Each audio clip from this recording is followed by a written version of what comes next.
Ancienne présentatrice de l'émission C'est à vous sur France 5, Anne-Sophie Lapix a pris la succession de David Pujada à la tête du JT de 20h de France 2 depuis 2017.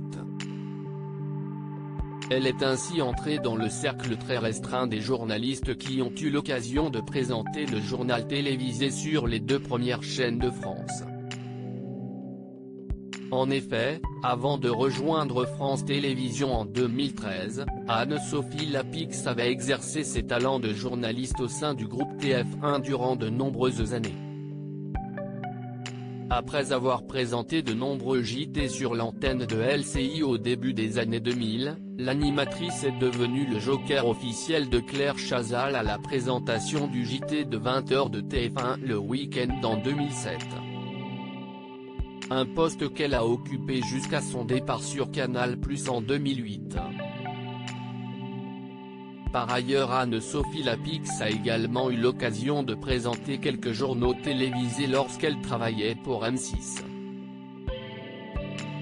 Désormais titulaire du JT de 20h de France 2 depuis presque 5 ans, la journaliste ne devrait vraisemblablement pas céder sa place. Si est en tout cas ce qu'a laissé entendre le directeur de l'information de France Télévisions, Laurent Guimier.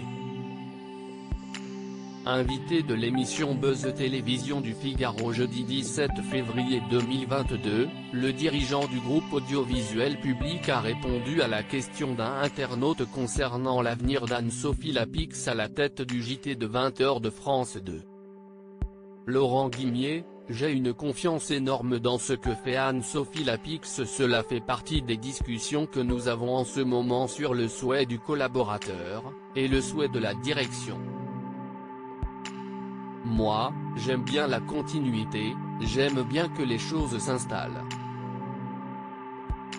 J'ai une confiance énorme dans ce que fait Anne-Sophie Lapix, y compris dans ce qu'elle fait sur la présidentielle, puisqu'elle s'est vue confier une grande interview politique, 20h22, note de la rédaction.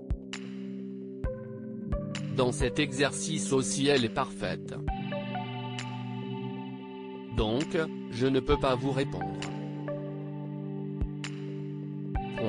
Quand j'installe un projet, que ça marche, et que l'ambiance est bonne, il n'y a pas de raison de changer les choses, a déclaré le directeur de l'information de France Télévisions.